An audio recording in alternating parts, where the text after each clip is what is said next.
Bapak Ibu, saudara-saudara, apa kabarnya? Saya sungguh berharap setiap kita makin hari makin baik ya Bapak Ibu. Marilah kita berdoa sebelum kita membaca dan merenungkan firman Tuhan. Tuhan, kami berterima kasih untuk kehadiran Tuhan di dalam kehidupan kami dan memberikan jaminan bagi keselamatan kami dan juga jaminan di dalam kehidupan kami setiap hari.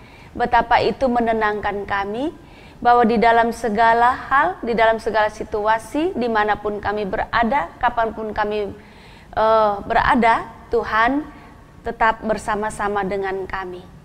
Dan kami ingin mendengarkan firman Tuhan hari ini di dalam kami beraktivitas atau sebelum kami beraktivitas atau sesudah kami beraktivitas hari ini. Terima kasih, kami mohonkan Roh Kudus untuk memberikan hikmat pengertian kepada kami.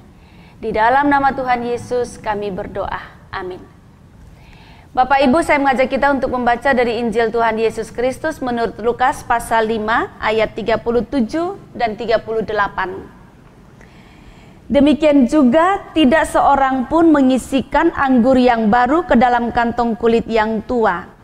Karena jika demikian, anggur yang baru itu akan mengoyakkan kantong itu, dan anggur itu akan terbuang, dan kantong itu pun hancur. Tetapi anggur yang baru harus disimpan dalam kantong yang baru pula. Demikian jauh pembacaan firman Tuhan. Yang berbahagia adalah setiap kita yang mendengarkan firman Tuhan dan memeliharanya. Bapak, Ibu, Saudara, Injil Lukas ini berdasarkan pengalaman hidupnya, si penginjil ini menggunakan budaya dari masyarakat yang senantiasa hidup bersama-sama dengan anggur, atau anggur itu menjadi bagian dari budaya mereka. Dan dari firman ini kita menjadi tahu ya bahwa ada anggur yang lama dan ada anggur yang baru, ada kantong anggur yang lama dan ada kantong anggur yang baru. Nah, Bapak Ibu Saudara, ternyata zaman dulu itu atau di budaya di mana Tuhan Yesus hidup ini dan penginjil Lukas ini menuliskan Injilnya, itu orang menyimpan anggur tidak di botol. Kalau kita zaman sekarang kan kita kenal botol ya Bapak Ibu ya. Tapi zaman dulu itu simpan anggurnya di kantong anggur yang terbuat dari kulit kambing. Nah, jadi tentu ini ada syarat-syarat yang perlu diperhatikan oleh orang-orang yang menyimpan anggur dan juga yang hobinya minum anggur, hobinya mengoleksi anggur. Dikatakan bahwa anggur yang baru tidak boleh disimpan di kantong anggur yang lama atau yang sudah tua. Nah, berarti dengan demikian yang baik adalah anggur yang baru disimpan di kantong anggur yang baru, dan anggur yang lama tersimpan di dalam kantong anggur yang lama juga, yang sudah tua. Nah, Bapak Ibu Saudara, pertanyaannya, kenapa sih anggur yang baru tidak boleh disimpan di dalam kantong anggur yang sudah lama atau sudah tua? Karena Bapak Ibu Saudara, kantong anggur yang lama yang terbuat dari kulit kambing itu, makin lama kulit itu makin keras. Dia tidak fleksibel. Sehingga kalau kita menuangkan ke dalamnya atau kita menyimpan anggur yang baru itu di dalam kantong anggur yang lama ini, akan terjadi proses kimia. Nah, proses kimia ini bisa saja membuat kantong anggur yang lama ini terkoyak, hancur, atau bahkan meledak Bapak Ibu. Karena dia tidak mampu untuk menampung si anggur baru ini dan juga proses kimia yang terjadi di dalamnya. Maka sebaiknya anggur yang baru disimpan di kantong yang baru. Bapak Ibu Saudara, ilustrasi ini Tuhan Yesus sampaikan ketika orang-orang Farisi protes kepada Tuhan Yesus, mengapa murid-murid orang Farisi berpuasa, murid-murid Yohanes berpuasa, Tetapi murid-murid atau orang-orang yang berada di sekitar Tuhan Yesus ini tidak berpuasa. Maka salah satu jawaban Tuhan Yesus adalah memakai anggur dan kantong anggur ini. Anggur ini diangkat oleh Tuhan Yesus untuk menggambarkan mengenai dirinya sendiri sebetulnya Bapak Ibu. Karena anggur itu di dalam konteks teologi mesianis atau harapan akan juru selamat di tengah-tengah orang Yahudi, itu digambarkan dengan anggur dan pesta mesianis. Ada anggur berarti ada pesta. Ada pesta berarti ada anggur. Itu budaya orang Yahudi dan budaya Tuhan Yesus. Nah, ketika zaman mesianis atau Tuhan Allah memberikan juru selamat, maka pada waktu itu dikatakan ada pesta mesianis. Ada kesukacitaan, ada kegembiraan.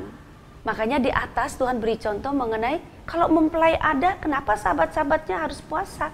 Tuhan Yesus ingin mengatakan, ada Tuhan Yesus kok, ada juru selamat, ada Mesias, kenapa harus berpuasa? Kenapa harus bersedih? Karena berpuasa itu salah satu maknanya adalah ungkapan kesedihan. Ada sekarang ini zaman mesianis, sekarang ini zaman juru selamat bekerja, maka yang ada adalah kegembiraan. Yang ada adalah kesukacitaan. Karena keselamatan dari surga sedang datang bekerja di tengah-tengah kehidupan umat manusia. Jadi anggur itu adalah Tuhan Yesus. Kalau disebut bahwa anggur baru cocoknya simpan di kantong yang baru, maka anggur baru yang dimaksudkan ini juga adalah Tuhan Yesus yang datang ke dunia ini membawa pembaharuan bagi dunia ini. Salah satu pembaharuan yang Tuhan Yesus bawakan adalah mengajarkan kepada kita cara baru di dalam beribadah kepada Tuhan dan berbuat baik kepada sesama. Cara baru itu adalah pertama, kalau kita beribadah kepada Tuhan, itu yang paling utama adalah hati kita. Hormat kita kepada Tuhan, cinta kasih kita di dalam hati ini kepada Tuhan itu dulu yang diperbaharui.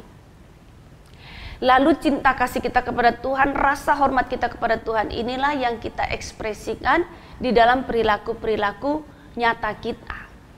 Jadi beribadah kepada Tuhan itu bukan pamer kesalehan seperti pamer ketika orang sedang berpuasa, pamer ketika orang memberikan sedekah, pamer ketika orang berdoa, seolah-olah dialah yang paling suci dan orang lain tidak suci.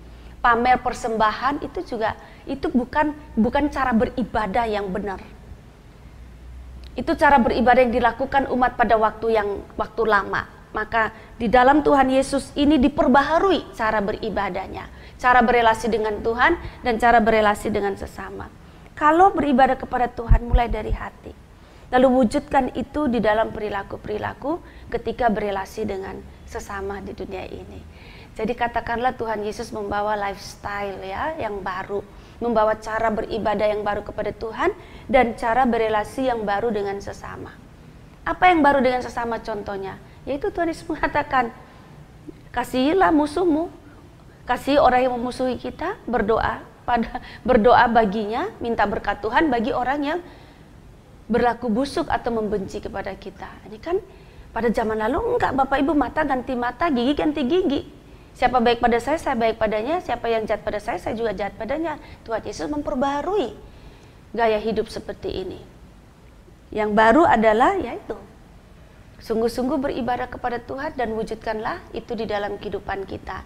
Jadi kalaupun kita melaksanakan ritual-ritual, itu bukan untuk pamer, tetapi untuk mengekspresikan iman terdalam dalam hidup kita. Jadi contoh, kalau kita pergi ke gereja dan kita setia mengikuti pertemuan-pertemuan ibadat di gereja kita, dan kita aktif di dalam kegiatan-kegiatan bergereja kita, gitu ya, itu bukan untuk pamer, tetapi kita mau ekspresikan cinta kita kepada Tuhan. Kita mau menunjukkan bahwa kita betul sayang pada Tuhan, sehingga kita setia datang beribadah di gereja, mengikuti kegiatan-kegiatan gereja, lalu kemudian juga berbuat baik pada sesama. Bapak Ibu, marilah kita senantiasa membuka diri sebagai orang-orang yang sudah diperbaharui oleh Tuhan Yesus, diperbaharui di dalam Kristus, dan marilah kita praktekkan terus-menerus pembaharuan di dalam hidup kita itu sepanjang hayat kita. Tuhan menolong kita semua. Amin. Mari kita berdoa. Tuhan, Engkau telah memperbaharui cara beribadah kami kepada Tuhan dan juga cara berelasi kami dengan sesama. Kuatkan dan teguhkan kami agar kami di dalam segala situasi kami mampu untuk mempertahankan cara ibadah kami kepada Tuhan yang sudah diajarkan oleh Tuhan Yesus itu, dan juga cara kami berelasi dengan sesama kami. Perbuatan-perbuatan kami merupakan ungkapan iman terdalam kami, ungkapan cinta kasih sayang terdalam kami kepada Tuhan dan juga kepada sesama.